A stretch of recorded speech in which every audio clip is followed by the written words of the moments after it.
Hello. Hello out there. Let us know if you can hear us.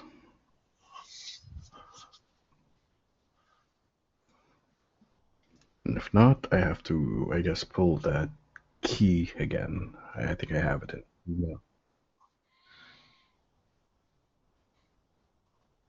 Like I have so many emails from you that I probably Yes, have they to can re. hear us now. Oh, perfect.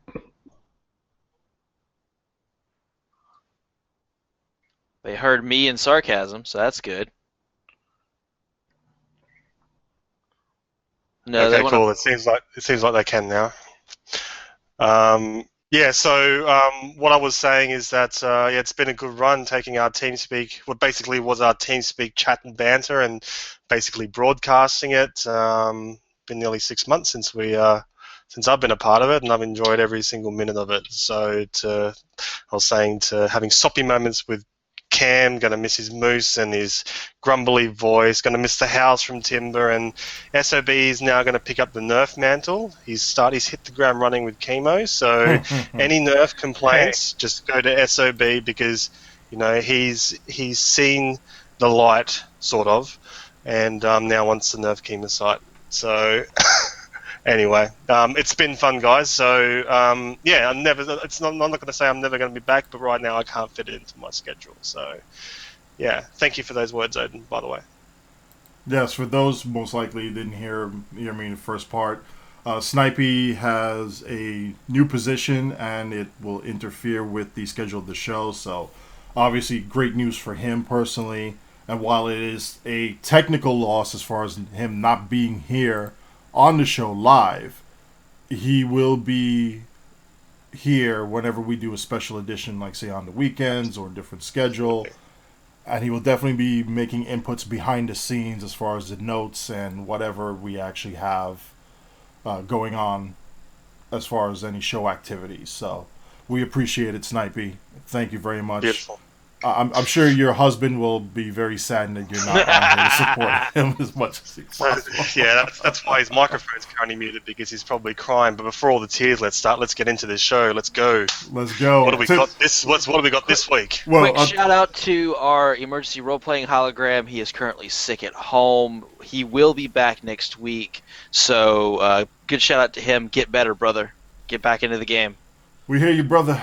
Come back, man. And but most of all, get well. Take care of yourself, and let the missus bring you a lot of chicken soup and love it, man. That Wait, helps. wait. How can a hologram get sick? Has someone been messing with his algorithms again? Well, I tried to introduce a virus that would actually shut down his attitude matrix, but it That's why there was I reckon. cheese in the bioneural gel I packs. What's reckon wrong with. SOB's been trying to nerf him. I see that too. So wait, hold on a second. My virus and his virus interfered with his matrix, and he's all sick about it now. Son of a freaking Ah. hell. Anyway, Timberwolf, bring us up with a good news on what's happening now. Especially with some, I heard there's some news about somebody getting some stuff back. Yeah, we had an update on Nar, lovable Nar, the guy that we were talking about last week. His accounts being ghost deleted or lost or whatever was happening. Really, we got an update and he has got his original character back, and it includes all the starships that he did buy on that tune. So Wow. it looks like it was a full restore. Not sure what was happening there as far as problems on Cryptic side or possibly something that he might have been doing, like naming multiple characters the same names.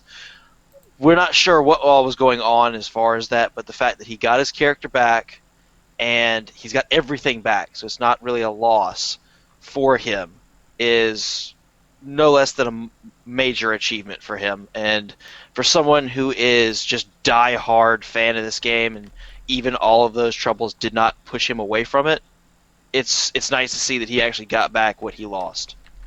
I'm gonna have to say here, this is this, for all everyone's comments on cryptic support and those sort of things. Sometimes when you put a ticket in, you never hear back from it, or stuff like that. But this is two firm examples, at least that I heard of. If you guys remember what happened to Proteus about 6 months ago, he accidentally deleted his main account, Yep. his main tune, and within 48 hours he got it back. So, props to cryptic there for reacting quickly. in these sort of situations, and it shows that they've got the capability to do it. So, it's you got to give them at least thumbs up in this area. Yeah, we definitely have to, as far as actually getting a final resolution for this, even though he's been dealing with this issue for months. Once it's been brought up, and even though Trendy didn't say much of anything else, just by Trendy acknowledging it means that there's some extra attention on it. So thank you very much for the attention has been brought to it by everybody in the community and by the folks who finally took care of this over at Cryptic Support. We appreciate it. Thank you very much. Absolutely. There was something else that you've done over the weekend, good sir. Please. Good Lord. Busy weekend for me. For people that were paying attention to all the advertisements, we did the charity live stream this weekend for the Multiple Sclerosis Society. And that ended up being a 40-hour live stream. Now, I was awake for about 38 hours of it, more or less, thanks to Cam giving me a break and a nap, which I did not plan on. It was not intentional. But we went for pretty much 2 solid days, playing everything from Star Trek Online, Borderlands, Sins of a Solar Empire. It was absolutely amazing. The fan level of support. We actually had a few devs show up in Maria Rosso, which you all know as Erroneous Rex, and Zero. Nevadon from PWE Europe also showed up to show support, and they showed up, I believe, both days. We even had Zeronius Rex in our TeamSpeak twice for the event. It was absolutely amazing. She's cool. It was amazing to see her there showing support. We ended up raising $480 over the weekend. We still have the donation link up, so people can still donate to it. It's not going to probably show up on the event because the event ended, quote unquote, as far as their servers, but the donations will still go through, so that link that was up on Twitch still works. Or you can simply donate through their standard website. And because of some of the stuff that was done, Zeronius Rex actually gave away a few Lobby ship stores to the STO players that were donating during STO events. So she gave out, I believe, 3 Lobby ships and 1 shuttle, along with a few consolation prizes at that, for showing the support, donating, and keeping me awake for 40 hours, because about hour 37, I think I was really loopy, and I don't remember much. The recovery time was a long time. But I slept for about 13 hours after the fact. There was no waking me up, but to have people like everybody here on the show, and Scott Ross of the Pilot Review, Maria and Nevadon, and family and friends of all of us just chipping in to keep me awake, or moral support, whatever the case may be, it was absolutely incredible. I want to thank everybody for being there. And quite honestly, with that kind of support, I want to do that again. I don't know how soon, because quite honestly, I do need to sleep every so often. That is important for normal life. But I do think that we should do that again in the future, and I want to make it better than the last time. What I find amusing is on Sunday, I was only supposed to be giving him a short 2-hour break. And he comes back after the 2 hours, or it was 2 hours and a half. He comes back and he's ready to come, take over the stream. And I'm still going. And 3 hours later, it's like, wait, where did Timber go? He's supposed to take over 3 hours ago. What happened? Apparently he fell asleep on his keyboard. Yeah, that was, like I said, that was not intentional whatsoever. I stayed up watching him because I was watching his World of Warcraft. It was kind of hypnotic to see a panda in a cat armor suit. So I stayed up for a while and watched him, and then before I knew it, I was waking up on my keyboard, and a couple hours had passed. I felt terrible because I'd actually fallen asleep. Got back into it and finished out the stream, and then I crashed again, and that was just the best sleep I think I've had in months. But I think I give a lot of thanks to Sarcasm. He did do 2 shifts for me to give me a break from the keyboard, and Scott Ross of the Pilot Review, he gave me a break Saturday afternoon so I could spend some time with my daughter. That was really important to me, that it wasn't just me doing this, that people were chipping in to help, not just financially, but just so I could have a break every so often, but to keep it going so we could really get this ramped up this whole weekend. I think it was a really good success, and yes, we should be doing that again at some point. Absolutely. It was very good. Awesome job, mate. Awesome job. Well, moving on with something else we've been seeing. The Star Trek Online Design Your Ship. Where are we at right now? Here we go. Yes, Jeez, yes. All right. Now, did I not call? This was probably how I was going to go down. You did. And I called it. Alpha versus Omega. Stroke yourself off air. Yeah, hold on a second. There you go. Careful you don't Disappointed. I'm disappointed Epsilon didn't make it in, but these are two decent looking ships. I was going for Sigma, Biecole. Yep, same here. But oh well. Alpha versus Omega. Everybody who voted, for their favorite ship, this is what it's going to come down to. So yes, we'll go with whatever you guys pick, and people will be happy with it. They're voting in chat, for crying out loud. You can see that. I'm looking at this thing here. There are people going like Alpha and Omega. It's like, I don't know. Go Team Omega. Go Team Omega. It feels like Twilight all over again. Go on. I've voted for Alpha.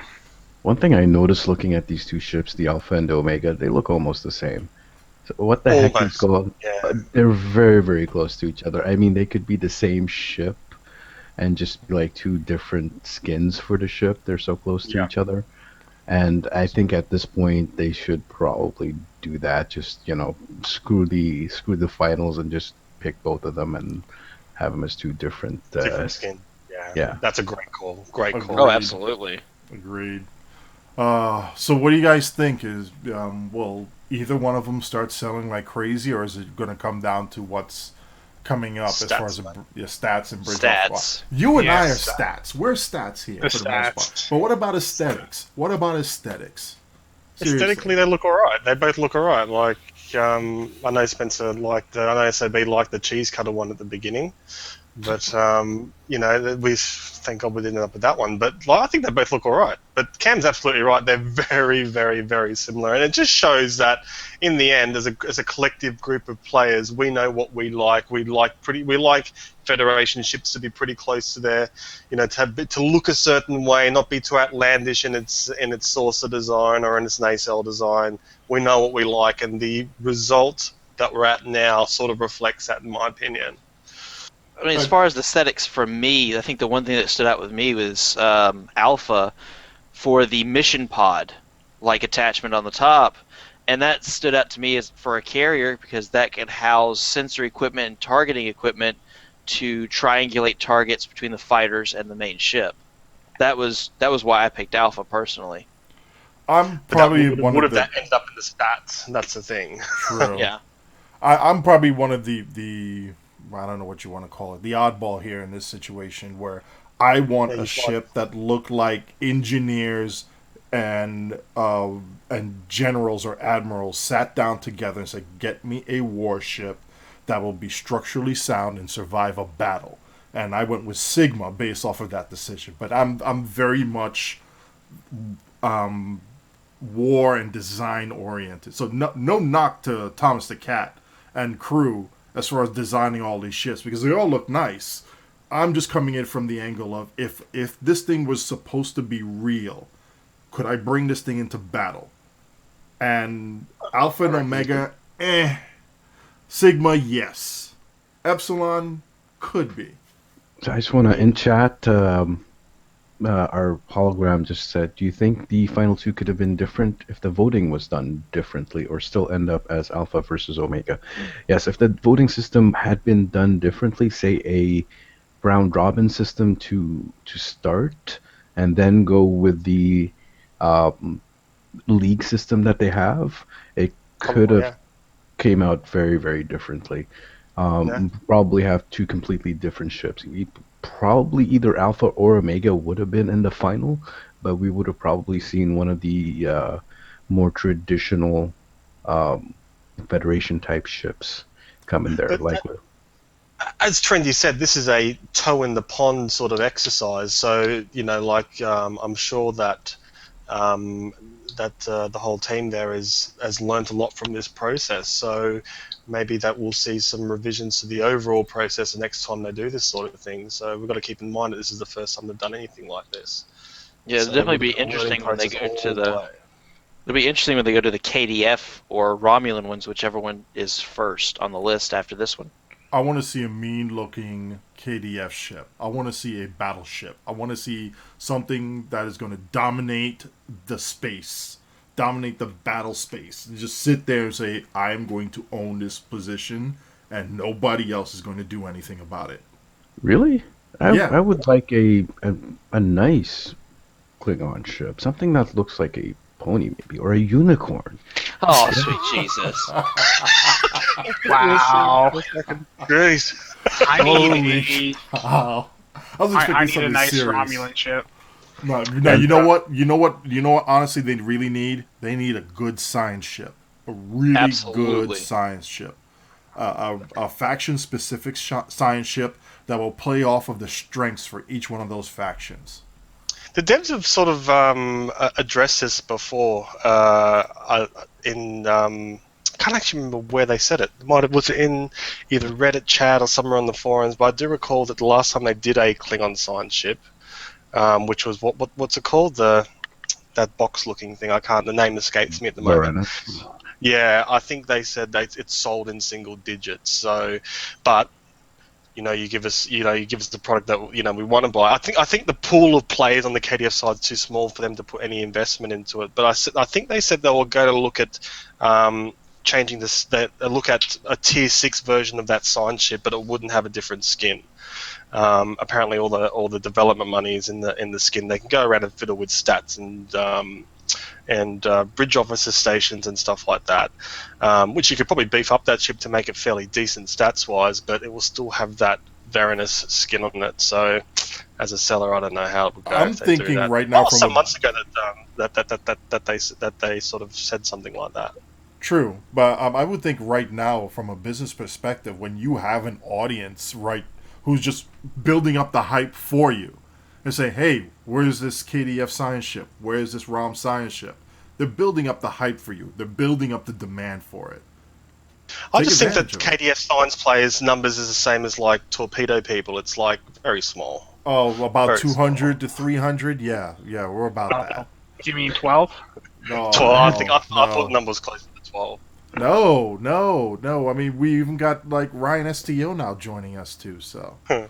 Yeah, I because had the thought that some of the work's already been done. So we know that because of how popular it is, we're gonna get a Vesta, a tier 6 Vesta. It has to come. All right. So it is not too difficult to actually modify maybe the Varanus and the Nam to make them equivalent to the Vesta itself. I mean, if they take the Varanus, like you said, don't change the skin, or maybe give it some light tweaking on the skin, but update it so its stats and its bridge officer layout, its console layout, whatever, are similar or equivalent to the Vesta, and give it a hangar bay so it is like equivalent. Then you take the Hanam. The Hanam itself recently got a skin update, didn't it? With the recent 3-pack for the.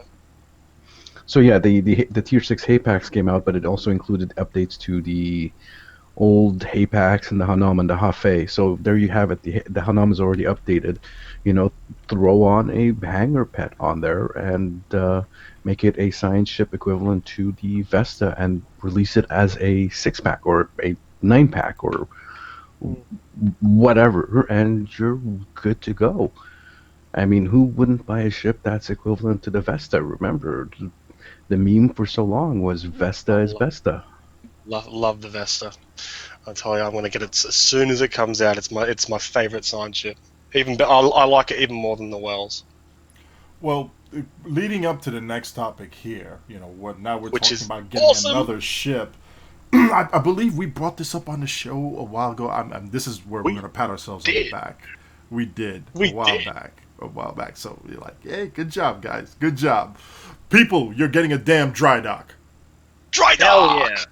For those who Yes. play World of Warcraft, this is equivalent to the Void storage. So you can store all sorts of crazy stuff that you'd like to keep but you don't use on a daily basis. It goes in there. The same thing happens for your ships.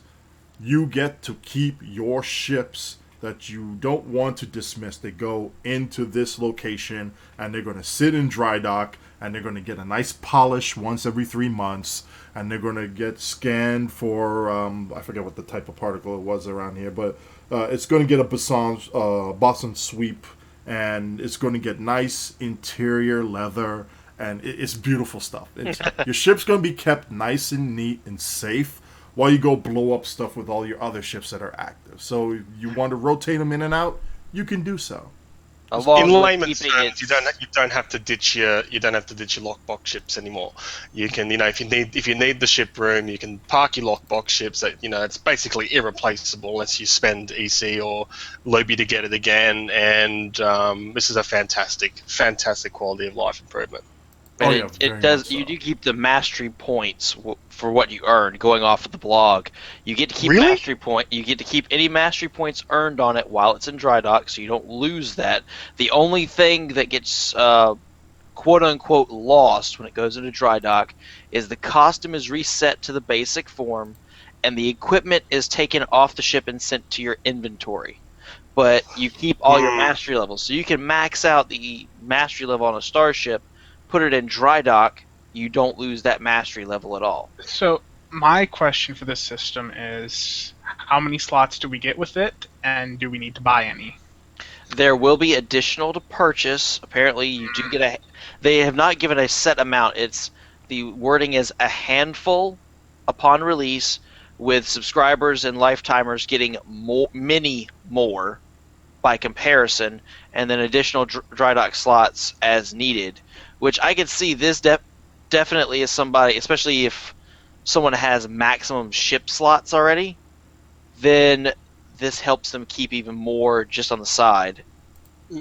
And there's something else is that just came to my mind because I don't know what everyone else does, but currently I use the ships that I have in my roster as a bit of a pseudo bank to hold gear. If I start parking a lot of ships, I'll probably need to upgrade my bank slots to hold it, which is fine. Just so because I'm at the point, at least on my main, where I think I'm getting near my maximum amount of ship slots. So I was looking at the point where I could not actually get any more ships on that character, and my God, what I'm going to do. So this addresses that, and I'm happy about that. I'm a bit saddened I dismissed 2 ships. I could get them back from just replaying the missions, I'm assuming, but it was just like, oh, why did I just hold out and wait? I was waiting for Season 11 ships and prepping for that, and now this comes out. So Is it actually coming out with Season 11? Or... It's going to come post Season 11, if I remember what was posted by Salami. So it's going to come after Season 11 is released. So it could be 11.5, it could be 12. It's still a bit soon. But they're sort of doing what we've been banging on about for months. They're letting us know that this is coming, and that's good. It's very good. Yeah, they're communicating their future intentions, and a very, very good system they're communicating as well. So this gives players even if it's like practice. Even if it's like 8 months after Season 11, that we know it's coming. If there is any, there's an expectation I think that we have as consumers. If they're announcing it, it means it's right around the corner. If it's not around the corner, then one could assume that they're tinkering the system to make it work properly. Either way, we know it's coming, so we should be happy. Yes, and preferably it comes out and it works and doesn't have any issues where ships mysteriously disappear or get deleted or any of that. That would be preferable. The question I want to have is what happens to the loadouts of the ships that you have? Assumption would be gone because that would be a database and it's going bye-bye. Yeah. Well, if it's not storing the costume, which is a simple database thing, if it's not doing that, or maybe one could assume that it's not storing costume because they've used the processing power or another table to store your loadouts as well. So I think there's definitely more to come with this system in terms of news. But if it's the storing of the loadouts, that's a pretty big one for me. particularly when I've got ships that only do PvP, only do certain types of missions and that sort of thing. So Yeah, because if someone has bought loadouts, for example, on a ship, and it has what, like 6, 10 different loadouts for different yeah, things, especially PvP ships, you'll have multiple loadouts for different configurations. yeah. You know, you dry dock the ship, all 6 of those are gone. You probably keep the loadouts themselves, or they go back into your pool of loadouts to use. But then again, once you want that ship again to do PvP, yeah, right. But you know what I mean. You have to build that all over again. Well, So we'll see. I'm guessing we'll know more about that, or if there's a dev out there listening, maybe they'll jump into the Drop us a line. yeah, let us know exactly what's happening. It might not even be decided yet. So yeah. Any other details that you can, Salami, or anybody else working on this? Any other details you can post them up on the forums, whether it be Reddit or Arc, and we will definitely be reading it and making a future link in the show notes, updated. So we appreciate it. Thank you very much. Now, for those of you who don't know what year and month it is, Here we and go. don't get the reference to a certain movie. What did we say? Was it Back to the Future? I think it was Back to the Future. Maybe no. It was Star Wars. It was Star Wars. Yeah. No, it is Back to the Future. Cubs should be winning, and we all should be flying hoverboards, right? And Well, Right. flying around in cars. Yes. Remember, there's 2 things that have actually been announced today that are the companies are actually trying to make for sure they do happen. That would be Pepsi Perfect and Nike self-lacing tennis shoes. I've seen that. I saw that they're actually going Those- to release damn things. Those next year. those are both official, and they're Yeah. making sure that they happen. So Next at year. least 2 things we can guarantee are going to happen. We don't know about the jacket that auto shrinks to your size with the built-in hair dryer crap that was going on there, but we do know we won't have to tie our shoes for too long, and Pepsi will be absolutely flawless. So at least we can count on those 2 things. Well, the boys and girls over at Star Trek Online decided that if we couldn't have a real hoverboard in real life, they'd give us one in game. So if you log into the game between now and was it the one Monday. day, yeah, Monday, one day before season 11 release, you will be able to get from the C store your own hoverboard. That looks Have you guys just like used the it one yet? he used. Have you guys used it yet? No, That's awesome. I It's haven't. awesome, I have to be honest. I haven't troubled myself to fly to the only zone it's available in, which is Ryza. My question. Well, hold on. Yeah, that's what I was going to ask right now. Actually, is it only usable in certain zones, or does Only it Only Ryza. Only Riser, and it's basically Cool. it's basically a reskin of one of the boards that you use on the water, which is interesting because when I read it, what ring through my head is they fly, you bozo! Hoverboards don't work on the water, but unless you've got power, and it does have power, so it's but it is a lot of fun. It's very different to the flying surfboards that you can use on Riser. A lot more maneuverable. You can spin around in it and that sort of thing. But yeah, we'll have to wait for the next summer event to use them properly. But it's sort of a one thing- reward to the guys to the players that are here now to actually grab it for use next summer. Yes. Here's the thing, it is a reskin of the Targ board. It's got exactly the same stats. And the thing is here, the Targ board is also a nod towards Back to the Future. Here's one Oh, this thing is about true, yeah. one thing I was looking through my Twitter earlier today, and Neil deGrasse Tyson sent out a series of tweets about Back to the Future and some of the stuff that was shown in the film that has come to pass or not, and some of the things include, Cubs win World Series, unlikely, hoverboards, working on it, lawyers abolished, dream on, flying cars, still no, home fusion reactors, nope, Nope. inefficient post offices, still got them, the double necktie, WTF question mark. Multiple home fax machine. Again, WTF question mark. Drone walking dogs. Nope. But you know what? I think That should be possible with what we have. Absolutely. Actually, we do have a drone walking a dog. It's a quadcopter with a hook that actually grabs onto the leash, picks it up, and walks the dog back and forth. So that's already covered. That's already been covered. Pocket. A poodle But would it's be not a able to commercial product as far as, adverts sold as a drone walking a dog. But we do have a drone, and it is capable of walking your dog. Some of the other stuff that we do have, like pocket digital cameras, we have those. We've had those for a while now. They're now small enough to fit inside your phone. Video chats, we've got that. Thumbprint locks, we've got that. So there is a lot of stuff in the film that has come to pass. Um, I just kind of miss the flying cars and the home fusion Yes, so do I. receptors. The government will never let us up in the air anyway, so Well, we can. actually, they on can the ignore flying car bit as well, there's one company, at least that I've actually interfaced with a year ago for a research project, Terrafugia, that they've actually been working on a commercial flying car. Part of their roadblocks has been dealing with city and state governments in trying to get permits to be able to have them use the small city airports and county airports to be able to land and then go from those airports to be able to get to the roads. It is It will street never viable. It's already viable now. never They're street viable. In the But- next 100 years, that would never happen. I just I- can't see it with all the red tape and, you got to get a pilot's license. And then what do you do about drunk drivers? And, the guy, Well, you won't be that's- driving drunk, you'll be flying the- drunk. the guy that's named Keith who likes to repair his engine on his own, doesn't like taking it back to the dealership to get repaired. He likes to do it on his own. How do you handle those idiots? It will never happen.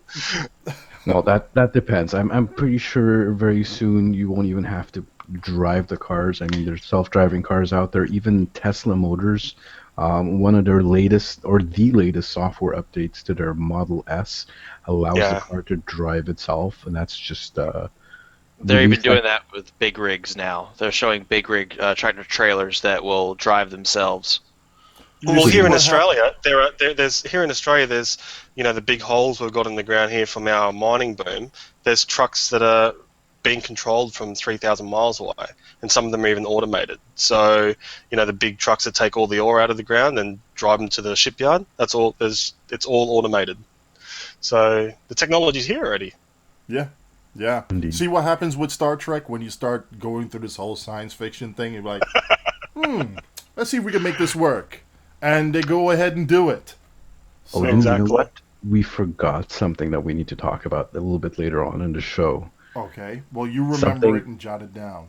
Yeah, it's something to do with the space. Oh, so which one? Oh, never mind. You bring it up and I'll fill in afterwards, okay? Yes, yes. All right. The last major thing that we have here, as far as little thank yous and gimmies in preparation for season 11, for those of you who could buy ships with dilithium, there is now a price reduction in effect. You can now buy ships cheaper. Pretty much. Come season 11, all the ships from tier 1 to tier 4 that cost dilithium will have their dilithium cost significantly reduced, some of them up to half, I believe. And on top of that, if I remember correctly, for the first week or so of season 11, there's another additional 50% Yes. discount. So yeah, you'll be able to purchase the lower tier ships from tier 1 to tier 4 at probably around a quarter of the price, or I would say like 30% of the price that we have right now. So that is absolutely fantastic if you want to stock up on some of those lower tier ships for the Admiralty system. Like we said before on the show, they do help out, especially if you don't want to be sending your big ships out, your tier 6, tier 5 ships out, and have them stuck for half a day to a day. Although those cooldowns have been reduced again, like we said last week. So that's something. It's fairly interesting that they're going in that direction. Although reducing the cost, that can go for a kind of quantity, have a much bigger dill sink into the game, which is interesting when you think about it. When you reduce the cost of these ships, more people will buy them, and will probably reduce the price of dill to Zen on the exchange because of that. As always, more dill sinks are much welcome in the game, especially Yes, if you're a person that likes to convert dill to Zen. we need many more dill sinks. I don't know. I kind of like the dill market as it is right now.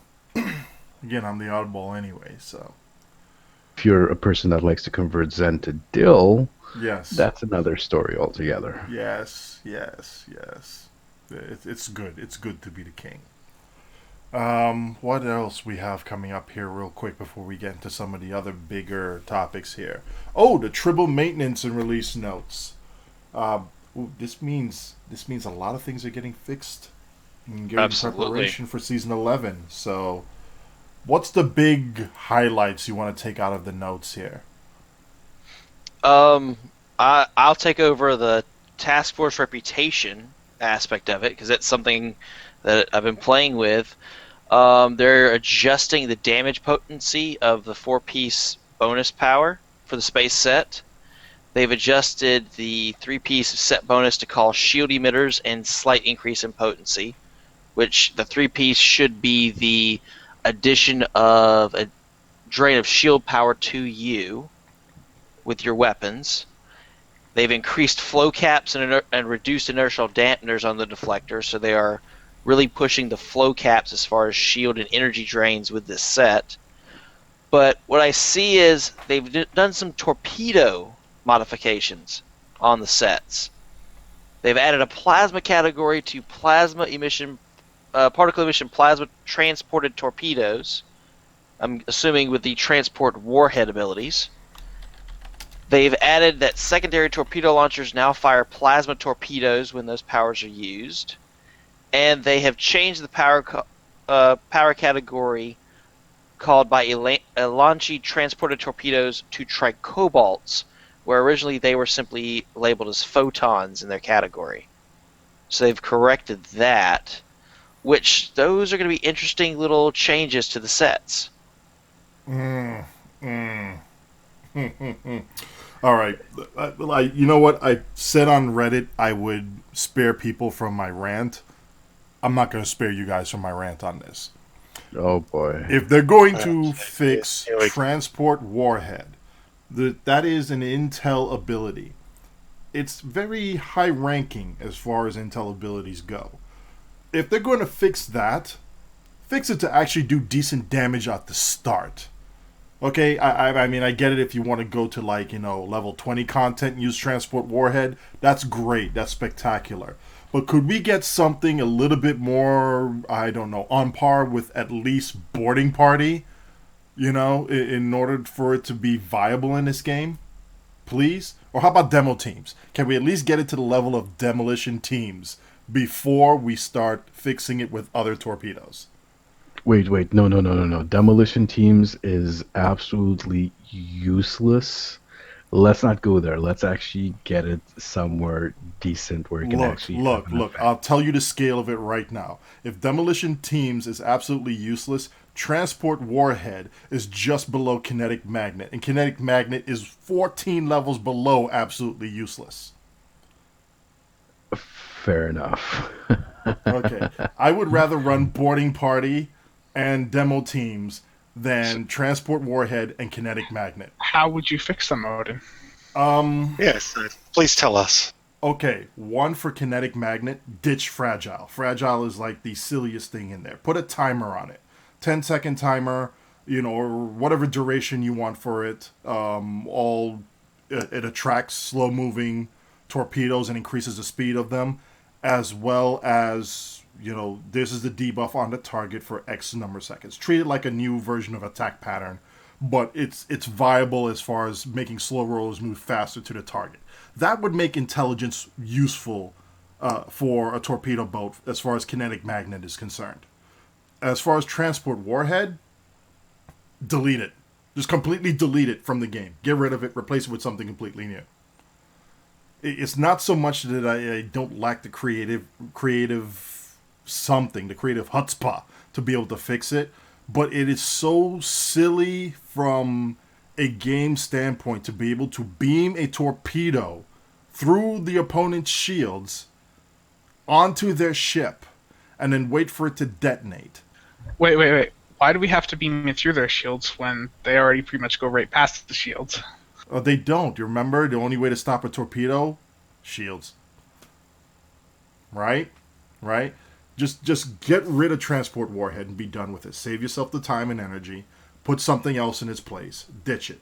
This is the one time I'm actually say you're better off doing that. But that's just me being overly critical. So, take it for what you want. I'm done ranting. How about that? How about the crystalline warhead, mate? What do you think about that? The crystalline torp. That's a good torp, isn't it? The torp? Oh yeah. Oh wait. The torp that they've had to flush, rush, and hurry fix to make it work with concentrate firepower. That they're gonna do something else with it, and I'm not sure why. Why? Let's spare the audience more rants and spare the audience more rants and let's move on. All I can say is that season 11, you'll want to use that torpedo even more. We'll bring that up in a few minutes, but I just want to jump in and talk about the Badlands battle zones. Go for it. I've tested it out when it first came out, then I did so again over the weekend. I believe during the stream when I was taking over for Timber on Sunday, and there's been another patch more recently. It looks like most of the issues, most of the bugs in the battle zone have been taken care of, and it does look fantastic. And it's not quite like the Undyne battle zone in the Sphere. It is a little bit different. There's some things that have changed. The Klingon points are still kind of similar. The Romulan one and the Federation one are completely different.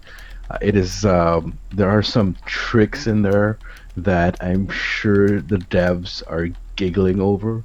Like, for example, the Federation point, there's actually a little bit of a satellite that is orbiting the point, and you have to stay within a certain range of the satellite, about 3 kilometers. And then there's these mirror nebula ships with tractor beam repulsors that come in and those push you to like 15 kilometers away, and it's just annoying as hell. And I'm sure there's a dev somewhere going hee about that, because that is just freaking annoying. A polarized hull is probably going to be mandatory for this battle zone.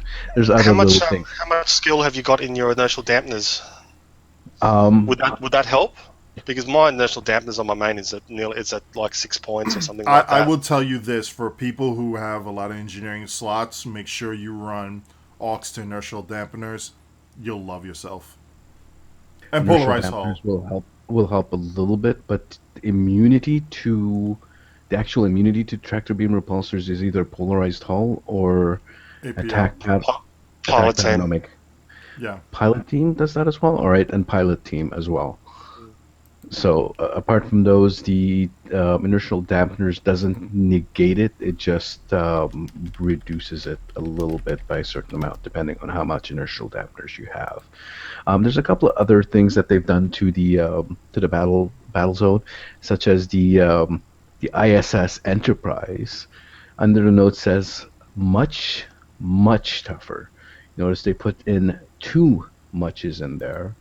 You know what? I was going in the back of my chair when I read that, like, yes! And then somebody looked, what happened? And say, they're making a game harder. And you're training for that? Like, yeah, because I enjoy a challenge. And then the dude was like, yes! I want to play it now. So you're going to have a new person playing Star Trek Online just because I said there's going to be a challenge. And please, devs, don't capitulate to the QQ on the forums if it's too hard. You need to get these people to start working together as a team to bring down NPCs like that. My 2 cents worth. Teamwork, Yeah. not nerf. Exactly. You just reminded me of this certain person that I always see in the Undying Battle Zone, who, for whatever reason, I do not understand why. It's probably because of his immersion. He is always flanking the planet killers. When you think about that for a second, Oh my god. every single time at the planet killer stage, Wow. he is It's flanking one of them. I SOB's can't do mates. this. I can't do this anymore. I quit. Goodbye. And if you try to message him, if you try to send him a private message or send him a message of any kind to let him know that, hey, you can't actually flank the planet killers, he will put you on ignore. And he'll just continue doing what he's doing. So you Definitely just one of SOB's mates. you just reminded me of that. So I don't know. I don't think that's going to be the case here at during the Badlands Battle Zone. Although there are points where the certain stations and satellites will have this metaphasic shielding that's impervious to attack, and you have to do something else in order to shut down the shielding. I'm sure he'll be sitting there pounding away at the shielding, regardless of what needs to be done. So if he actually shows up there, that should be pretty interesting. Definitely one of SOB's mates. But apart from that, really looking forward to this. This is definitely very, very interesting. And of course, there's the two new queues that are coming up: Counterpoint and Assault on Terraknor. Please bring Very, us more very- new cues. Please bring us more new cues. Please bring us more new cues. Hashtag no win scenario. Just say. Hashtag Yes. ISC, CSC, KSE. And that stuff. .com. Dot com. .com. Exactly. Exactly. Okay, so just jumping around a little bit here on this. I had a nice run-in with a gentleman with the handle at Trizero or Trezio1. He is the founder, if I'm reading this properly, the founder of the Star Trek Battle channels. And what these folks do is that they design their ships based off of the faction weaponry, like you see on the show. Federations use phaser weapons, and they have torpedoes fore and aft because that's what you typically see on the loadout of a lot of those ships. KDFs will use disruptors, Romulans would use their plasma weapons, etc. And they go around and fly as they would do and use formations and teamwork and tactics to be able to take down the content.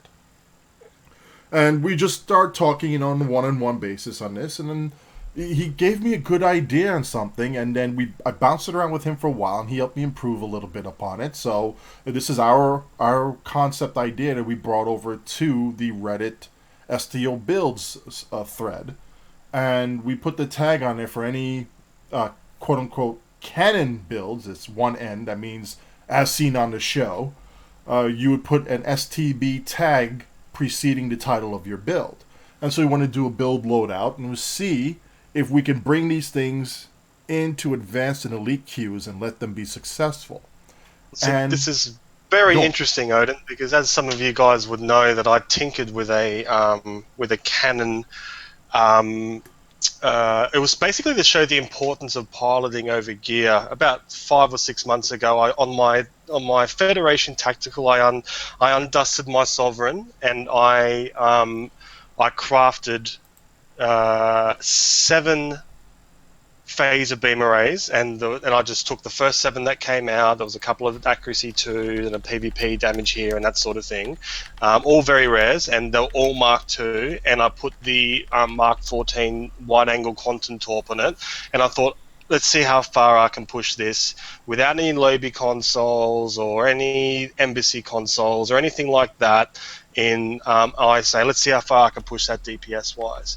And I think I was using top spread 2 or something like that, and attack pattern bait, and I got 29,500 DPS out of it, and it was a lot of fun, playing in a cannon accurate ship. So this is something that definitely appeals to me, and giving yourself a bit of a challenge, and it sort of showed off that your piloting is a lot more important than your gear. Having a 30,000 DPS ship with Mark II beam arrays basically, and one quantum torpedo. There was no special quantum. Well, apart from being the wide angle, the modifiers in that wide angle. There's no pen. It's got an accuracy mod, and it was only very rare Mark 14. It didn't even get another modifier on it. So, yeah, there's definitely something here to give another angle, to challenge yourself in this game DPS wise, if that's one of the things you like to do. Do a cannon build. Yes, I'm actually thinking of changing around a little bit my protonic polaron build, and as sad as I would be as far as getting rid of the neutronic, I do have a quantum torpedo and phaser dual heavy cannons ready and raring to go to be able to take on advanced elite content on my Defiant. Yes. Cannon Defiant. A Cannon Defiant. Cannon Defiant. Yes, and it'll be ready to go by this weekend. So I'm going to break it out. We're going to run through as many things as possible. High Space Elite, all the advanced and elite queues we got. Corfez is kind of a joke for most of us now anyway. So, but it'll still be there. I think we've said before that the most important thing in a build is the pilot, and the gear itself is really minor. It's the last thing that you should be concerned about. And we've seen it plenty of times where someone will copy a 100k build and barely scratch 30k out of it. Yeah. Because they just don't know how to fly it. And the opposite is true. We've seen people with really bad or subpar or just stuff that's really cheap gear get amazing numbers out of it. I mean, I remember a friend of mine long time ago. This is way before Delta Rising. This is probably around season 8 or even before that.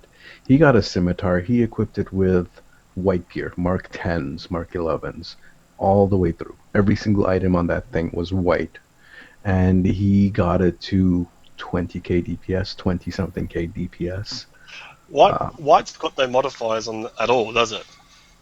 Nothing. Yeah, it's just base. It's blank, man. It's completely blank. It's just, that's it. Goodbye. Yeah. That's great. It's really the pilot that's really important, and this is something we've known about for years. This is not something new. This is not like somebody last week put out a video about it and say, "Hey, look, the important thing is the pilot. Look at what we can do." No, we've known about this for years and years. It's not new. And I think it's just important that we try and remind people listening to this show as much as possible that is the truth. Save your resources for stuff that is important. Don't put everything straight to epic and expect miraculous things out of your build, because you're going to be disappointed and you're going to be in the hole a lot of the lithium, a lot of VC and materials to get you there. So work on your piloting, not your gear. I will tell you straight out, piloting, especially for oddball builds like what I'm known for, piloting is 85 to 90% of what you do. You could take away the neutronic. Yes, it'll hurt as far as the bleeding edge max DPS, but as far as doing that piece of garbage, sorry, no, don't want it. Don't want it. It actually is a nerf for my build, so thank you very much. But if you want to be able to do well with it, and you want your build, and you say, "Oh, this is my build. This is my play style right here." Modify your playstyle to make your build work. You like flying around with mines and torps? You can do that. It's been done. You like flying around with nothing but turrets and you want to do all Battlestar Galactica on your freaking Krenim warship? Do it. Go ahead. It's been done, and you can put some decent numbers out of that. Just go ahead with it. Yes, there are drawbacks to some weapons. Yes, there's some things that are actually broken against you. But that does not mean that you cannot do good or even amazing things if you have the skills to do so. And it doesn't come overnight. It doesn't. You practice. You learn. You get a feel for these things. You figure out how your ship turns. You figure out how your weapons perform versus certain certain targets versus certain distances to your targets. You figure that stuff out. You ask questions of all of us here, as well as the people who are behind the scenes who we've learned from. Ask questions, read up on the material, but you have to be the one who has to initiate it, and then ask the questions, and then practice and practice and practice some more. It is lots of practice. When Delta Lots Rising came and around, lots of practice. It is even before Delta Rising came Yeah. around. It was Yeah. always practice. Before Delta Rising, there's this thing we used to say, or at least I used to say, there was no such thing as a 30k build or a 40k build, whatever. It was always 20k builds. That was it. You built your ship, it was a 20k build. Anything else extra over that is just pilot skill. And it's the same now. There's no such thing as a 50k build or a 75k build or a 100k It's a build. player. It's a It is the 50k player. Yeah. It is. I actually The think it's 100K easy. build. And once you're in the know, you'll just be amazed. Once you're in the know and worked out how to do it, you'll be amazed of actually how much, when you worked out how much you've been holding yourself back by the way that you manage your tray and the way that you manage your abilities. The bashing your head against the spacebar sort of thing is the worst thing you can do. It costs a lot of DPS. Once Um, you can get one ship up to 30k, you will be able to take any ship up to 30k. Once you take a ship up to 75k, you'll be able to take any ship or almost any ship up to Almost. 75. Yes, there are some exceptions, but once you get, for Torpedoes, example, up to 100k, you'll be able to get most ships up to 75k, for example. The skill set is what's important here. And for example, Oden was really good with the torque boats, with cannons and torque boats. And there was a time, he decided he was going to try beam boats. He'd never really played with beam boats before. And he went, and the first time he set up the ship, he put the beams on, and he went and tested it out, just, on a lark, I assume. He'd never done it before. He'd never run a beam boat before. And you know what? He went out and got spectacular numbers out of that beam boat. Well, to say spectacular, it was 40k. I had no leech. I'm still spec for torps, and I forgot to adjust my power levels to maximize weapon power. So I was kind of a noob on that one there as well. But granted, I see what he's saying here. It's a completely different mindset, and you have to be able to adjust your mindsets when you're using multiple weapon platforms and playing off to one strength or another. I'm nowhere near as good as these guys are as far as when it's coming up to beam weapons, but when I could equip them and do decent with it. But that's because I've already learned from these guys, and I've figured out the nuances with my own builds and my own way of piloting, so that I can make the adjustments consciously. And while my reaction time will be slower than theirs, I'll be able to keep up and catch up with them to some degree. That is the same thing that'll happen to you out there. Those people who say, but I can't do this DPS like what these guys are doing. Yes, you can. Yes, you can. You have to make the investment. You have to be able to put the time into it. You say, but I want to relax in this game. But you also want to do some of the harder content, whether it's for the rewards or for the challenge. Do a little bit of work up front now, and you get to enjoy everything else later. So when the meta changes, when a new season comes out, when a new ship comes out, you can migrate everything over to that ship, make your adjustments to your style, and then you go and have fun. And you're not worrying about a team, hopefully getting a team that'll help carry you. You're carrying the team, or you're contributing immensely to the team effort. Just want to give the opposite example of what I gave about Oden here. A couple of weeks back, Spencer did a video with his Oxtabat Morrigue, oh no. and he was really happy about it and said, hey, look, I got this much DPS. And a couple of us in the DPS channel admins were like, yeah, it's a really bad build. It's a terrible build. He's like, well, I got this much DPS out of it. And it's like, Spencer, the build itself is truly craptacular. You are one of the best players. You are one of the best players in the game, and that is the only reason why you got those kind of numbers with that shitty build. So that's just as an example. We do as another example, and this I've seen it so many times. A lot of people I know here in the game will spend a lot of time trying to build their DPS, especially hanging around on the TeamSpeak on the DPS channels TeamSpeak or on the Continuum TeamSpeak. The people from DPS After Dark, they will struggle for a while getting to certain points. For example, a teaching friend of ours had an issue getting to 30k. If you guys remember that, it took her a while to get there, but at some point it kind of clicked, and she got the 30k, and she hasn't looked back.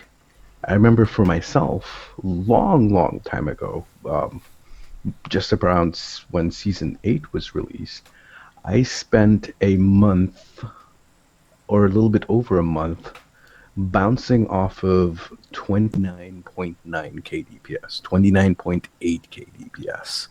Extremely frustrating. This was back then when 30k was, near the top of the DPS charts. And, I would go through runs and runs and runs trying to get there. And every single time I would be short of 30k. And then one day I got it. And what Tom at the point, he asked me, all right, well, let's go do this again. And we went and we did another run with him, and I got the 30k again. I got even higher numbers, and I haven't looked back since. It just takes practice. Once you get used to it, it becomes easy. Well, enough of that. Anyways, you guys get the point. Well, we get the point. Yeah, it's there, and honestly, we could tell you stories. You can see your colleagues, your friends, your fleet mates do these things here, whereas beforehand they couldn't, and then you're still wondering, well, how come they can do it and I can't? Get up and do it. Keep practicing. You feel like you're smashing your head against a brick wall for a while. The wall will come down. It will come down. And when it comes down, you'll look back and be like, dang, that actually was easy. Really? Yes. Really. Welcome back, Snipey. You just missed a embarrassing story I told about Spencer. Oh, yeah. Oh, did you? I'm gonna have to rewatch it. Yes, you will. Yes, you will. Anyway, backing up on this, the original point we brought that up there was because a lot of people looked at the canon, as in the show theme builds, as quote unquote low DPS builds because they're not AP and they're not maximizing this and they're using only their faction specific weapons. That's not true. That's a myth that needed to die. And Absolutely. it needs to die now. So we'll post the description and the rules on the forum thread for the Star Trek battle channels. We have the best shipbuilders out there, the best minds, looking over and critiquing builds and trying to keep it faction oriented. It's a lot of fun doing this, and a lot of players who probably wouldn't be all that great as far as looking at the quote unquote rat race to the top of the DPS charts. Yeah, I'm a fan of pushing my own limits. I'm not a fan of trying to beat somebody just to be number one as far as the SCO DPS race is concerned, but I'll push limits. And I want to push limits this way as well. So I will come up with a cannon build, and that'll be cannon, and push numbers with it as well. And I know these guys around here eventually will come up with something. We'll see how it goes. I'm sure Timberwolf will break out his Oden and see, what can we do with this thing here, phases and all. Oh yeah. It'll be good stuff there. Indeed. No, I've kept an eye on the Star Trek Battle Skies for a while. Even though when they started out, they were fairly anti-DPS, they had to change that around when Delta Rising came up. And I'll let you know, there's quite a lot of them in the DPS channels, and they got there with their cannon builds. And there are a few high DPSers, including admins of the DPS channels, who participate with the Star Trek battles. So it is quite a bit of fun, and in no way are any of those builds subpar. Well, I think I'm just about to. I've always been meaning to engage those guys, and I think I'm just about to. Yeah, I think the only issue I have with joining them is this whole mandatory torpedo thing. Oh, no, thank Oh, you. come Yeah, I on, know. come on. You know It is what? going You're to be the a step only down. holdout here on the show who does not have a torpedo. Seriously. Come I've join got the a top. It's Connecticut. I know the you do. crystal. You know you The don't count. crystal. You've used the neutronic. We've seen you. Quit hiding it. Cam, come on. Come on, man. Come on. I'm gonna have to stand my ground here. I'm Yeah, sorry. Come stand your ground. on. I feel dirty after using Come that neutronic. It on. needs a nerf, that torpedo. Come on. Well, you know what? We'll discuss a couple of tidbits about the Terran ordinance here. But anyway, we want to go to something else real quick before we touch up on season 11 to come items. Sarcasm. Could we dispel a myth here, please? This dirty, dirty myth that will not die. Oh, the myth about the myth. The myth about the myth. Yes. Yeah, this is something that has cropped up recently, and it is a little bit annoying. There are certain people who say EPS is a myth, and this is in, I guess, reply to the video that I made not too long ago about EPS. The title of the video was EPS is DPS, which isn't exactly true. EPS helps with DPS. It isn't exactly DPS, but I'm digressing here. So there are people who said EPS is a myth. And this is something that the DPS channel's admins invented in order to make money off of the RCS conductive RCS consoles with EPS, because we had lost the the bug there, the exploit with the pets, the hanger pets. So we weren't making money off of that, and I believe that was just a really rotten exploit. Anyways, you were making what, like a mil an hour or something to that effect, something really ridiculous. But because we lost, sorry, I'm putting in quotes here, because we lost this lucrative EPS or this lucrative EC making method, we invented this whole EPS is DPS thing as a way to, you know, get money back by making conductive RCS with EPS. So I want to talk about this because this is really scientific. It's not something we invented recently. This is something that we've known about for years and years. Oden, do you want to actually show the link that I have there? Coming online. Okay. So it's going to be showing up on your screens. This is a build that I made about 2 years ago. This is a cheap budget heavy escort carrier build that I made a couple of years ago. And you can see here once it shows up on the screen and Odin will hover over the date. You'll notice it was posted on Monday, October 28th, 2013. I'll actually post the build here in the chat for people to look at in the chat, the people watching. Did that pop up? Yes, it did. So, I'm having trouble with my thing here. In any event, if you take a look at this build, you'll notice it was posted about 2 years ago. If you scroll down to the engineering consoles, you'll see that there are 3 EPS flow regulators. So this was something we recommended at least 2 years ago. If you wanted a cheap build and you couldn't afford the Lobby consoles, the crit consoles, the universals, whatever, the EPS flow regulators were absolutely fantastic for DPS. They really helped out. So here's the thing. This information about EPS came to us. It didn't just drop down to us. We didn't pull it out of our armpits. It wasn't provided to us by an angel. We did many hundreds of hours of testing. And it's not just one person or two people. Multiple people did these kind of testing to get this information. These tests are scientific.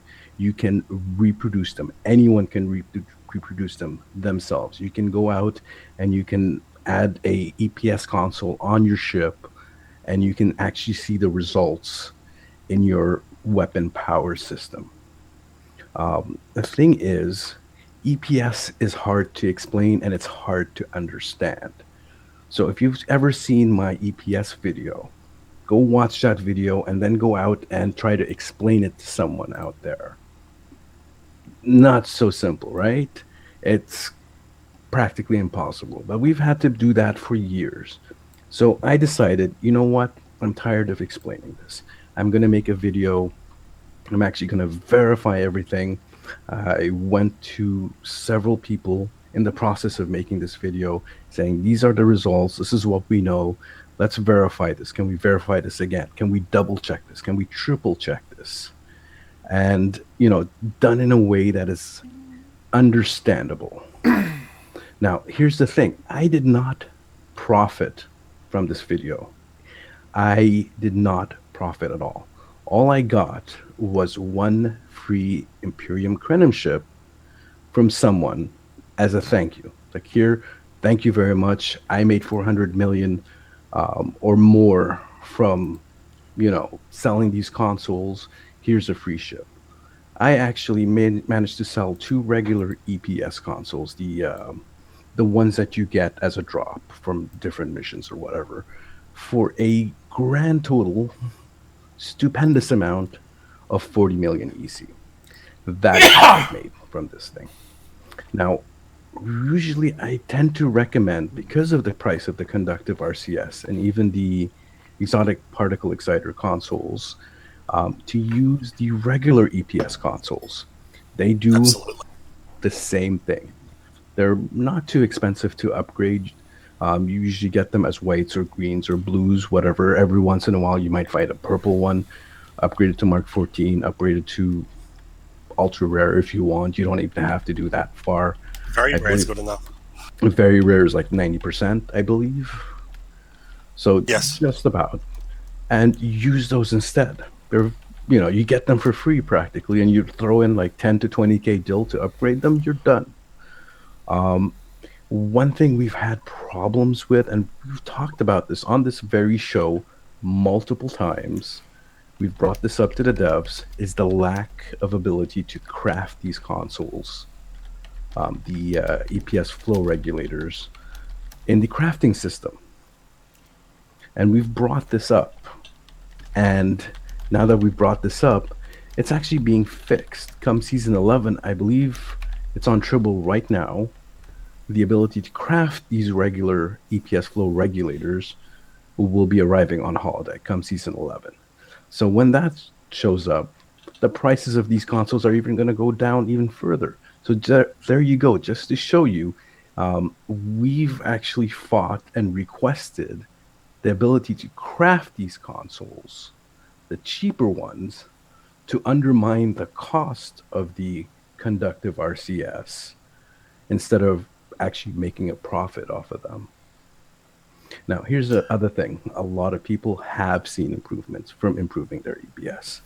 Not just 1 or 2 people, a lot of people.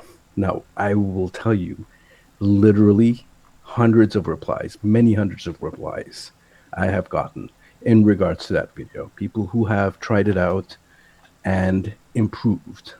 So, like I said, the results, the tests themselves are scientific, and the results can be replicated by anyone.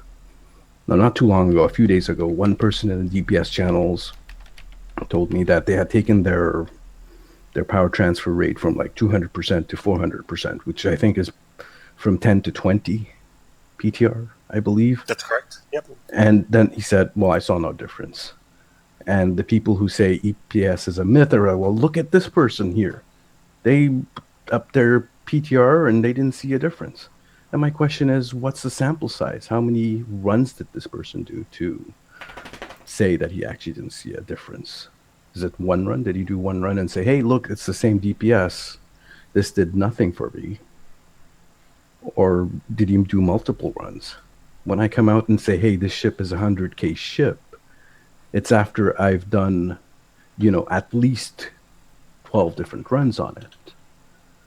And, multiple testing, different builds, different theories, different different ideas for doing things. And, after I've spent a few days on the ship, then I can go out and say, well, this is what its performance curve is. This is what it can do under certain conditions. In ISA, will do this. In HSE, it will do this. In FFA, it will do this. But this is after lots of hours of testing. So the question is, this one person who seems to prove that EPS is a myth, despite the body of evidence that it's not, that it's actually something, how many hours have you put into this particular thing? And the same question to the people who say it is a myth. How much testing have you done into this? Because, like I said, we have many hours, hundreds, maybe thousands of hours between the people who've tested this to prove it. How many hours have you guys put in testing this to disprove it? There is another benefit, not so much on the PvE side, or possibly on the PvE side, depending on the NPC you're going against, that EPS does have. There'll be some PvPers that will be disappointed that I mentioned this, but it is a fact. Vel knows about this as well. Our ex-engineer.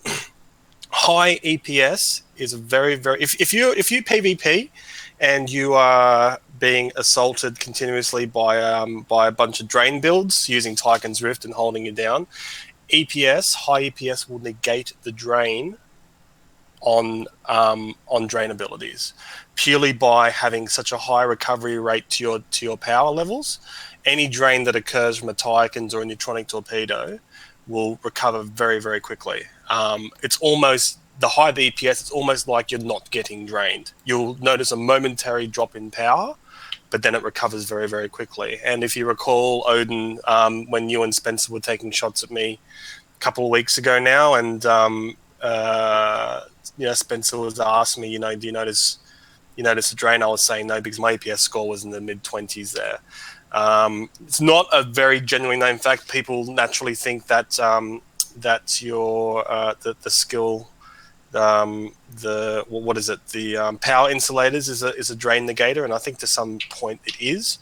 But EPS is also a very, very effective drain negator. So a little known fact, won't help too many in the game because there's more PvP than PvE, but another notch in the cap for EPS there. Great, thanks. Now you gave away the secret that people who are killing on a regular basis are going to flood up with EPS now. Thank you. Here's the thing. Yes. I think the price has just jumped up again, but thanks, Snipey. Here's the thing I want to clarify with this. I want to say it's more of a mitigator than a negator, and there's actually an issue. You're right. Yes. With EPS is that if you're getting drained, it has actually two functions. One of which is a negative, but the positive part of it, like you stated, actually negates the negative. EPS actually speeds up the drain. The drain. Yeah. Yeah. You get drained a lot faster. But it recovers a lot faster. So let's. An example of this is for some parts, like just the speeding up the drain doesn't actually matter at all. It's just whatever. Polarons, for example. If you get hit with a Polaron proc, for example, or actually Polaron would be a bad proc. Let's say Tychon's Rift, which is a certain amount of drain per second. So say 5 points of power per second. Over 17 seconds when you're using Tychon's 3. Okay, yeah, exactly. So, well, it depends how much flow caps you have. You can go anywhere from 5 to 10 points of power drain per second. So let's say you have a maxed out Tychon's Rift, which is draining you 10 points per second for 17 seconds. While your EPS is pulling in 20 points of power per second. So like Snipey said, that power drain is negligible. It's just gone.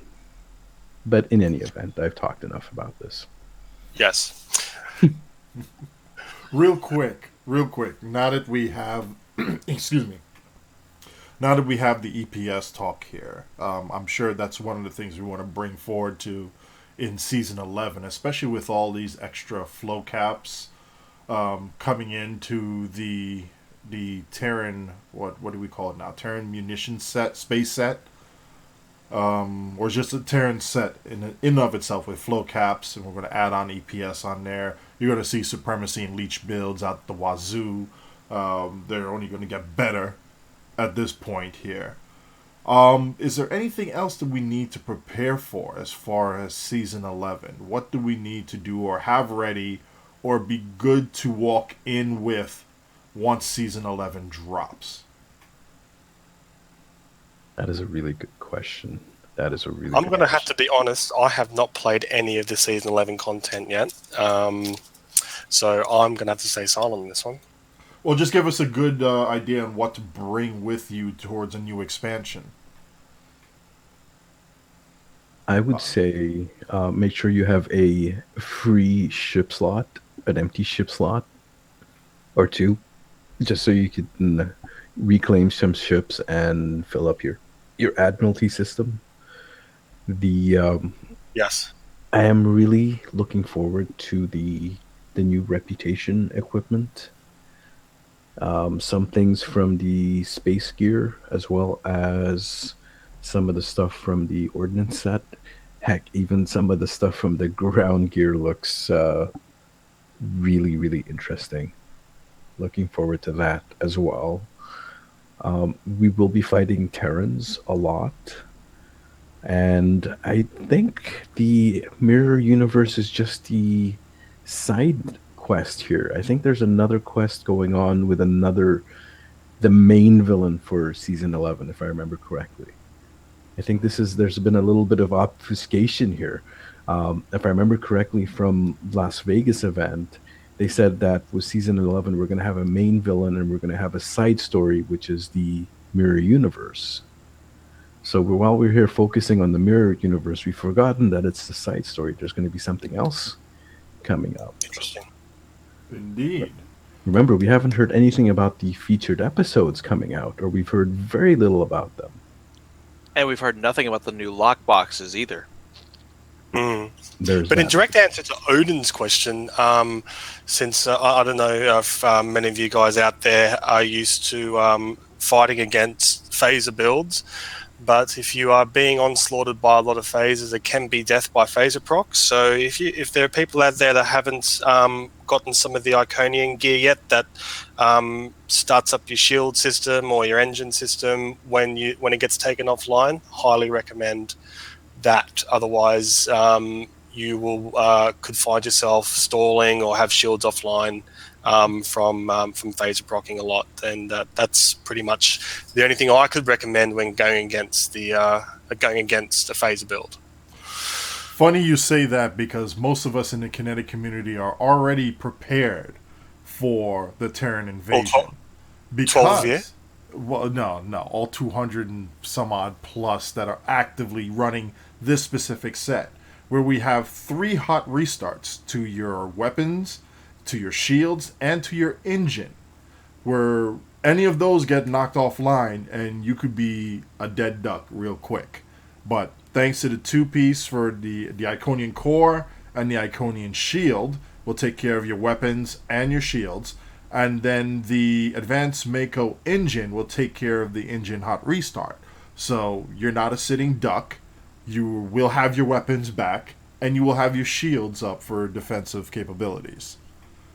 Going forward into Season 11 as well, one thing I would recommend that everybody start stocking up now: craft your upgrade kits. Craft lots of them. Craft them now before the market price goes up. Craft lots of them. Please do it. Everything is cheap at the moment. Everything is cheap, so Buy up the pieces. Craft a lot, because there will be a ton of people when they start getting this rep gear and everything else that comes along with it. They will want to upgrade and upgrade quickly. So start crafting them now, because the price is. You see the price of like Argonite and Radiogenics at the moment? It's like I'm buying them up 7,000, now. 9,000. Yeah, absolutely. Wow. The current, just to give an example, the current price that I saw as of yesterday for superior beam upgrade kits was less than 100K per kit, and that could have gone down since yesterday. Those used to run the superiors used to run 300-400K easy, and then the experimental ones would be over 1 million. Now they're so dirt cheap, people are gonna start buying them up like crazy, and then they're gonna resell them for a lot of money. So start crafting now, so you won't have to spend your EC on that, and you can spend them on something else, like a new Completely lockbox agree. ship or Lobby ship or something else. Save the Great EC for advice. some good money. Craft now while it's still cheap. Yes. Great advice. Yeah, there are certain things here. The new Terrans set, the space set, is like all reputation sets. What I tested on Triple, very expensive to upgrade. I think I got the engine. No, sorry, I got the warp core up to ultra rare, and it cost me yeah, just not epic, just ultra rare. Mark 12 rare, sorry, Mark 12 very rare to Mark 14 ultra rare. It cost me in the range of 300k dill approximately. This is not counting in the resources spent on, however many hundreds of engineering kits and however many more I would need to get it up to epic, probably another 500,000 dill. So very imperative. Start working on that right now. Although the anniversary is coming up, isn't that where we get the omega particles? Interesting. We'll talk about That's that. right. That's around what, March April time period? Sorry, No, February. March. February. March. January, February. January, No, March. February. Well, yes, it'll take a while for people to actually, get the reputation up, and because we don't have the sponsorship, it'll take like what, a month and a half, 2 months to actually get the reputation up to actually buy the equipment. Mm-hmm. But in another thing, here's the other shoe. The weapons, the reputation weapons, the one you get from the stores, are actually fairly cheap to upgrade. They seem to cost about the same amount to upgrade that the crafted weapons cost. This is what's on Trouble right now. I don't believe they'll change that. They might. I hope it Remember- makes it as is. Honestly. Yeah, remember, stuff that's on Trouble doesn't necessarily guarantee it'll make it to holodeck. But for now, the Terran Reputation store weapons are fairly cheap to upgrade, about the cost of what a crafted weapon costs. And speaking of the Terran weapons here, I'm steepling my fingers and twirling my mustache. I am definitely looking forward to this. And I said earlier that I will stand my ground and not fit a torpedo. And, some of the Nice stuff going. that's coming out here might very well make me change my mind. We have your ID card ready. We have your membership number ready, and your 10 free torpedo projectile upgrade kits ready for you. Once you sign the line and join the kinetic community. They have to buy their membership. Cam, I'm telling you right now, 30 minutes under a hot shower, sitting there, in the fetal position, you don't feel clean afterwards. Trust me. It is a mark that will never go away.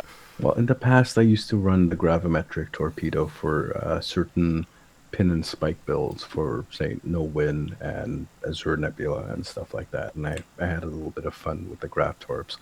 Although there are issues with that. Let's leave that for a little bit later. We won't talk about the grav torp like that quite yet. The new Terran system, the weapons there, very, very interesting. So the torpedo is going to be a photon, I believe. Correct. And just looking at the amount of sets that you have for photon torpedo. So, imagine this. You have the Terran set, and what were we talking about? Like 3-piece Terran ordnance set?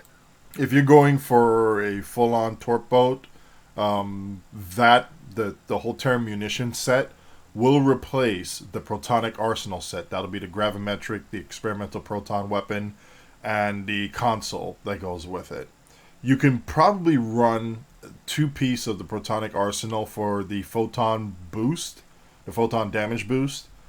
But as far as if you're just a generic torpedo build, you use a wide variety of torpedoes, you want the Terran 3-piece as part of your arsenal. The torpedo is very good for a photon.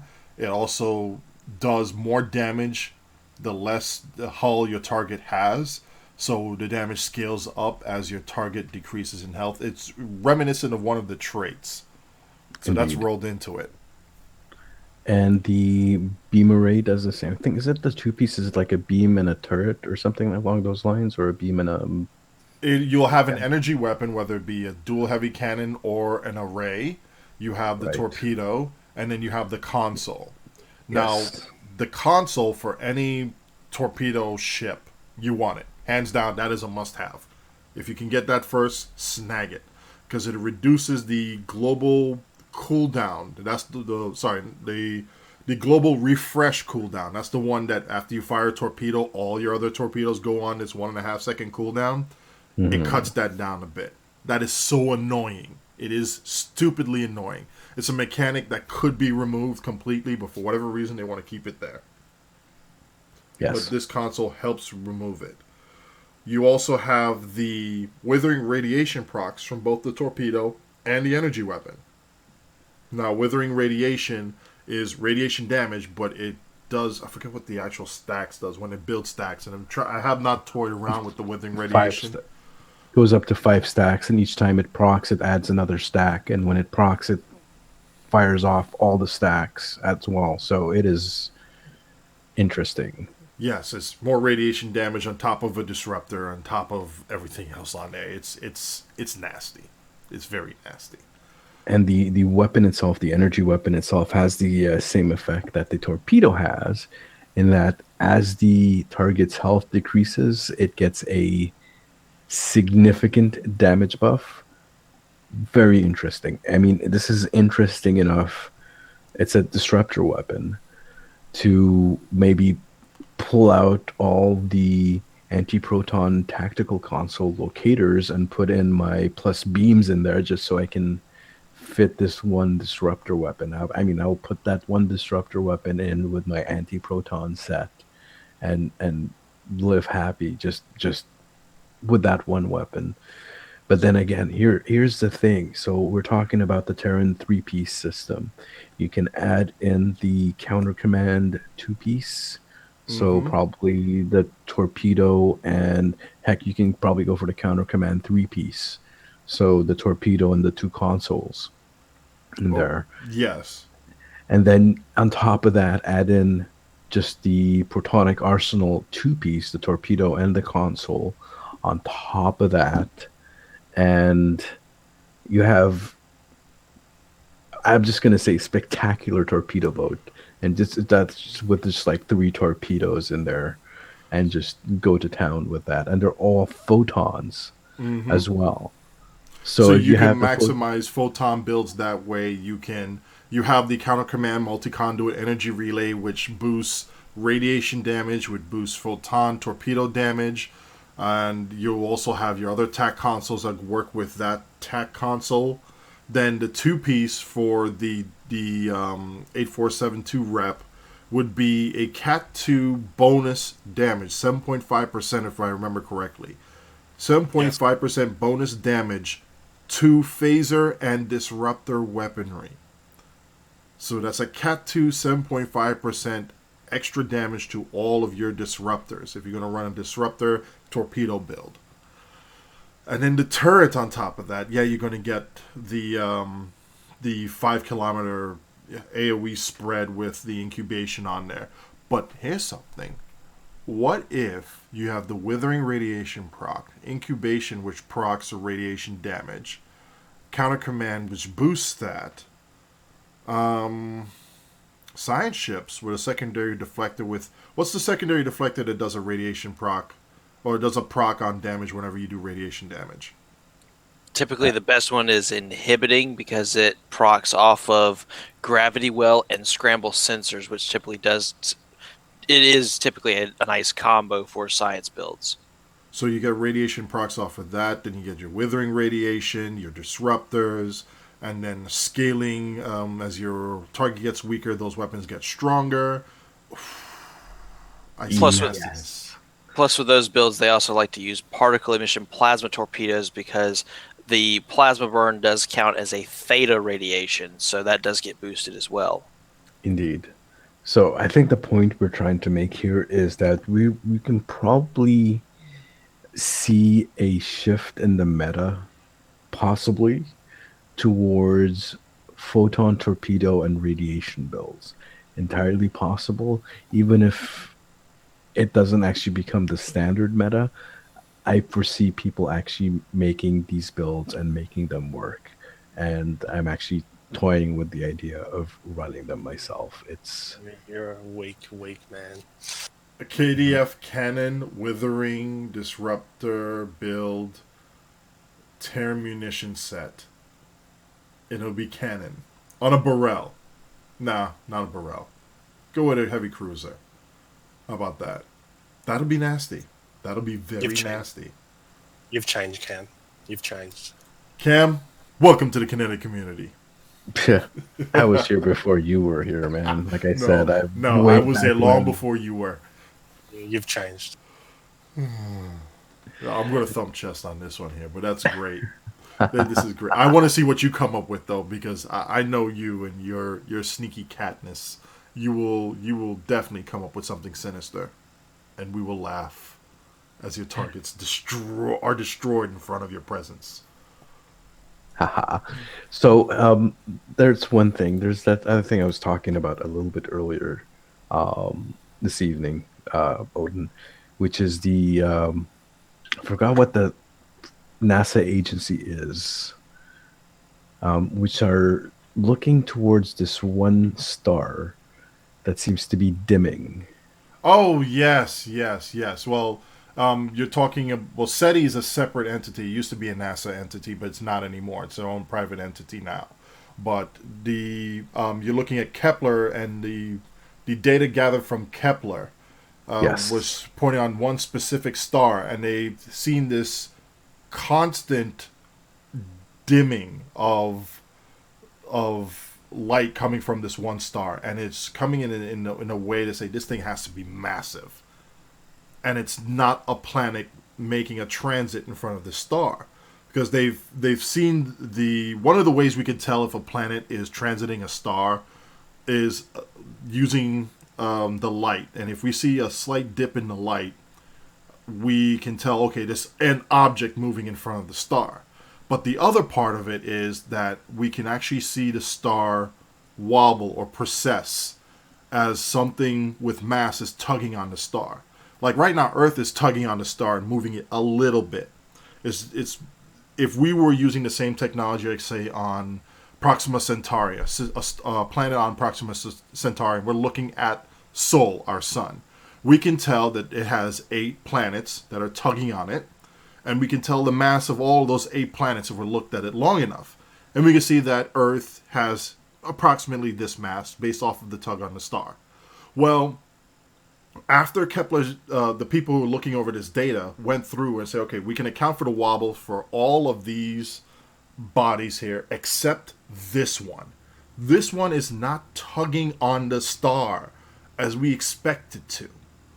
So, is this thing some sort of large object that's blocking it, but it does not have that much mass to it? Is it an anomaly? Is it some sort of artifact there? They've been able to determine that it is in some sort of orbit around that star. What they haven't been able to determine is what the heck it is. And There's they've been all some but theories. ruled out as a planet. So now everybody's imaginations are running wild. This is where you take over. What it is that like there is a planet around the star, and we're not gonna name this star because its name is this really long series of numbers, but they have discovered one planet in the star, and they've seen the planet transit, and transiting means the planet passes between the star and our point of view when we see the dimming of the star, and that looks like a normal transit. It looks like a planet transiting. Here's the other thing that got picked up in the transit, and this thing looks irregular, and they can actually tell that it's irregular. It doesn't have a planet shape, just from the look of the light of its dimming. So when the planet dims, you get this nice little bell curve, inverted bell curve, which is the dimming of the star's light. When this object passes through, you get quite a few spikes. You get this really one big spike, and then it goes back up and down and up and down and up and down. So it's irregularly shaped, and it's not a planet. And people are wondering what it is. They don't know exactly what it is. There's lots of theories about it. And Hypothesis. I'm sorry. Hypothesis. Hypotheses. There's a lot of hypotheses about this. And SETI is really interested in this because people think that it might be a giant alien solar collector of some kind. So if an alien species wanted to collect energy from a star, uh, actual Dyson sphere, in theory, it sounds plausible, but it's building something like a sphere that has a radius of an AU is kind of actually wacko. You would build something smaller, relatively, maybe the size of a moon or something, but it's just a giant solar collector of some kind. The other theory, which is entirely possible, is that it could be a bunch of comets or a bunch of an asteroid belt that got perturbed by a nearby star. Or gas giant, or something really massive. They there is a star right next to it, and they say that the star is about, what did they say, 100,000 AU away. It's relatively close as far as from astronomical units. Yeah, it's relatively close. Yeah. 100,000 AU to 250,000 AU, you're going to see huge gravitational influences on that. But it's not so much. We're going to get the link posted in the description there. But it's something where you still have regular orbits around this particular star, and a nearby star isn't disturbing those orbits to cause them to go like figure eights or some extremely strange pattern around both of the stars. It's still orbiting this one star, but you do have a strong gravitational influence that's not disrupting a regular orbit from this host star. It could have pushed a bunch of comets together into this loose, comets or asteroids into this loose coalition of things. Just to give you a thought, 100,000 AU would be, if it was souls in the Sol system, in our solar system, it would be in the Oort clouds, basically, around the solar system. I think Voyager is what, 10,000 AU out or 20,000 AU out. Proxima Centauri, our nearest star, which is 4 light years away, is, I think, 500,000 AU out. I think I did the calculation once out. It's 4.3 light years. We'll do that. We should do a bonus show on this later on. Yeah, because we could easily sit here for 2.5 hours discussing this stuff here. Yeah. So we will actually do that, and we'll probably make it a feature on the Amateur Scientist channel. So, but in that case, though, we're just getting news here from Timber. Could you relay this for us, please? Sorry, I have my mic muted. I just wanted to let everybody know that our global event is now at max. It has been finished. So all those duty officer missions, you can just do them for fun now. They have maxed out the global event. So if I understand it correctly, as of, what is it, next Thursday? Or is it this Thursday? We start getting the bonus experience week, which I'm unsure of the actual percentage that we get now since it's maxed. Is that 75% or 100%? 150% for tier 150%. Okay, so 150% for a full week. That's going to be a very nice boost now that we have that. Nice. So people, start leveling your tunes. Do it. Do it now. From the rest of us here on the show that are still awake or just barely, we're going to say, see you out there. Thank you for tuning in, ladies and gentlemen. Have a good night.